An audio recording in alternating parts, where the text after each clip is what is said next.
কিন্তু আমরা জানতে পারলাম, আমরা কিছুক্ষণ আগেই বলছিলাম যে চিকিৎসাধীন রয়েছেন যিনি এই বিমানের বৈমানিক, তার ব্যাপারে আমরা বলছিলাম যে তিনি কিন্তু কিছুক্ষণ আগে আমরা আইএসপিআর এর বিজ্ঞপ্তি থেকে জানতে পারলাম যে পাইলট যিনি ছিলেন তিনি মারা গেছেন।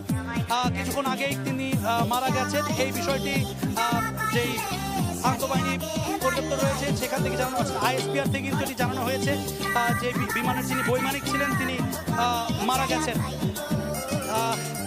এই মুহূর্তে যে পরিস্থিতি আছে সেটা এখানে উদ্ধার কাজ চলছে বেসিক্যালি, তাতে মনে হচ্ছে যেন আরও কিছুক্ষণ সময় লাগবে, তারপরে বলা যাবে।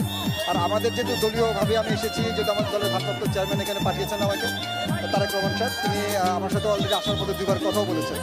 আমরা আমাদের যে বার্ন ইনস্টিটিউটের যে পেশেন্ট সংখ্যা সেটা আমি জানিয়েছি এবং বার্ন ইনস্টিটিউটের পরিচালকের সাথে কথা বলেছি, উত্তর আধুনিকের কথা বলেছি।